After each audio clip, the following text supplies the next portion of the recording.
உங்களுடைய வேல்யூ, உங்களுடைய கெப்பாசிட்டி, உங்களுடைய மதிப்பு என்பது வார்த்தைகளால் அடக்கிவிடும். எத்தனை ஜீரோ போடணுமோ அத்தனை ஜீரோ போட்டுங்க. முன்னாடி இல்ல பின்னாடி.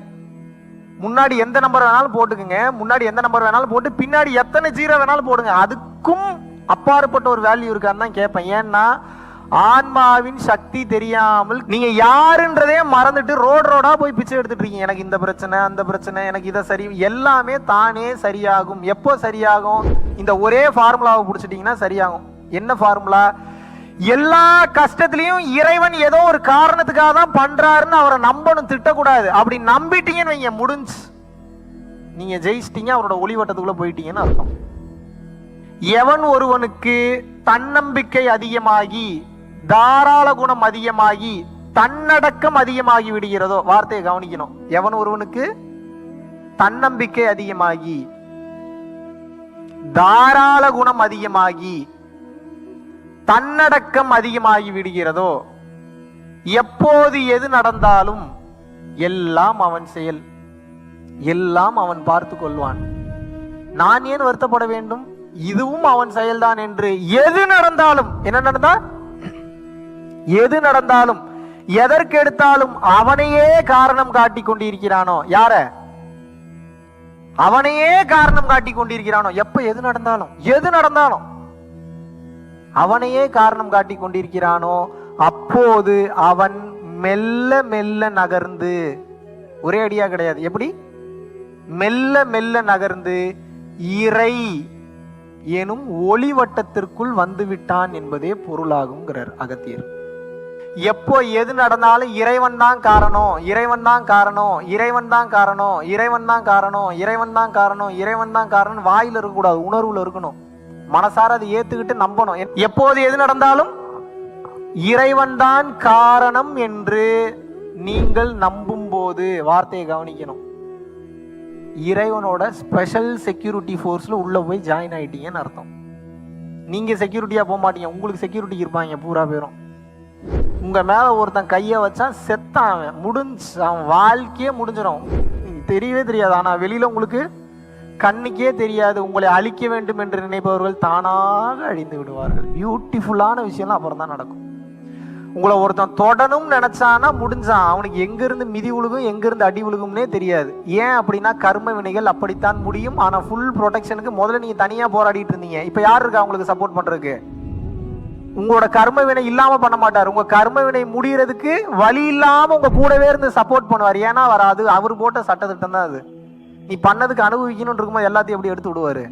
கஷ்டமான சூழ்நிலையிலும் இறைவன் என்னை பத்திரமாக பார்த்து கொண்டிருக்கிறார், இனிமேலும் பார்த்து கொள்வார் என்று நினைக்க வேண்டும். கஷ்டமான சூழ்நிலைனா என்ன?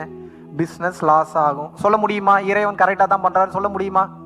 லாஸ் ஆகும் போது அப்படி சொல்லிட்டு அடுத்து அதை பாசிட்டிவா கொண்டு போறதுக்கு என்ன வேலைன்றதை நம்ம பார்க்கணும். பட் அந்த சூழ்நிலையில அதை ஏத்துக்கிற மனப்போக்கம் வந்துருமா? வரணும். சரி, ஓகே. உங்க வீட்டுல ஒரு டெத் ஒண்ணு நடக்குது, இப்ப என்ன பண்ணுவீங்க? நெகட்டிவா பேசுறேன்னு நினைக்காதீங்க. இந்த தன்மையிலெல்லாம் நீங்க யோசிக்கணும். யோசிச்சாதான் பாசிட்டிவா நடக்கும்.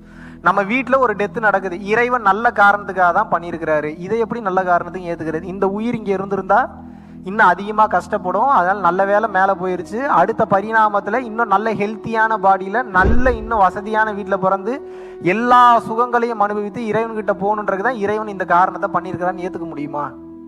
இது நான் போட்ட ரூல் இல்லை, நீங்கள் எம்பக்கமே திரும்பாதீங்க. நான் என்னமோ உட்காந்து நான் உங்களுக்கு சட்டத்திட்டங்களை வகுத்து கொடுக்குற மாதிரி எல்லாம் இறை சட்டத்தில் இருக்கக்கூடிய விஷயங்கள் நீங்கள் இப்படி ஃபாலோ பண்ணிங்கன்னா தான் நீங்கள் தப்பிக்க முடியும், இல்லைன்னா மாட்டிப்பீங்க. கிளியர்? ஓகே. மறுபடியும் ஒரு பிரச்சனை வரும். நீங்கள் ஆசாசியாக வளர்த்த நாய் ஒன்று செத்து போயிடும், என்ன பண்ணுவீங்க? நாய் பிறப்பிலிருந்து மனித பிறப்பிற்கு எனது நாய் தயாராகி விட்டது, 2 சொட்டு கண்ணீர் கூட விட்டுக்குங்க. அதுக்கப்புறம் கண்ணீரை தொடச்சிட்டு சந்தோஷமாக வழி அமுத்தி வச்சிடணும். வச்சிடலாமா? முடியுமா? ஏன் முடியலன்னு யோசிச்சிருக்கீங்களா? Very good. யார் சொன்னது அட்டாச்மெண்ட்? கிளாப் பண்ணுங்க அவருக்கு. கிரேட். அந்த நாயின் மீது நாம் கொண்டுள்ள அட்டாச்மெண்ட். நான் என்ன சொல்றேன், மாயையான பொருட்களில் இருக்கக்கூடிய அட்டாச்மெண்ட்டை தூக்கிட்டு இறைவன் மேல அட்டாச்மெண்ட்டை மாத்திக்கங்க. இறைவன் ஒரு நல்ல காரணத்திற்காகத்தான் இதையும் செய்துள்ளார் என்று ஏற்றுக்கொள்ள வேண்டும். இது ரொம்ப கஷ்டம்தான். ஆனா இதை நீங்க பிராக்டிஸ் பண்ணிட்டீங்கன்னு வைங்க, வாழ்க்கையோட தரமே மாறிடும். எங்கேயோ போயிருவீங்க நீங்க. உங்களுடைய ஆன்ம வளர்ச்சி அதிகமாகும், மனம் ஒடுங்கி கொண்டே வரும். ஏன்னா மனம் எப்ப வேலை செய்யணும், நான் தான் பெரியவன்றப்பதான் மனசு வேலை செய்யும். இறைவன் தான் பெரியவன், இறைவன் காரணமாகத்தான் செய்யறாருன்றப்போ மனம் ஏத்துக்கிட்டு அமைதியாகிட்டே வரும். ஒரு கட்டத்துல மனம் வேலை செய்யாம போயிடும். இறைவன் இறைவன் சொல்லும் போது ஆன்மா சக்தி பெற்று பிரகாசமா நல்ல சுடர் விட்டு எரிய ஆரம்பிச்சிடும். அருட்பெருஞ்சோதி படார் படார் வந்துட்டு போவார். அப்போ என்னடா கரெக்டா புடிச்சிட்ட போல ரூட்டுன்னு, இப்பதான் பஸ்ல சால்வ் பண்ணிட்டு இருக்கீங்கன்னு அர்த்தம். நீங்க அருட்பெருஞ்சோதி வேலை பார்த்துச்சுன்னா எப்படி தெரியுமா இருக்கும்? ஃபர்ஸ்ட் சிம்டம் என்ன தெரியுமா? எல்லாத்தையும் மறந்துடுவீங்க. என்னது மறந்துடுவான்? பயப்படாதீங்க, ஞாபகம் வச்சு ஒண்ணு நம்ம இங்க ஒன்னும் பண்ணல. என்ன பண்ணோம்? ஞாபகம் வச்சு வலி வேதனை தான் மிச்சம். ஃபிராக்ஷன் ஆஃப் செகண்ட், இது கூட செகண்ட், ஃபிராக்ஷன் ஆஃப் செகண்ட், நானோ செகண்ட்ல செயல்பட ஆரம்பிப்பீங்க. செம ஸ்பீட்ல உங்களுடைய ஆன்மா செயல்பட ஆரம்பிக்கும். ஆன்மா கிட்ட இருந்து பவரை வாங்கி திருடி வேலை செய்யறது தான் மனசு. நல்லா புரிஞ்சுக்கணும். இப்ப மனசுல வேலை செய்யாம எதுல இருந்து வேலை செய்வீங்க?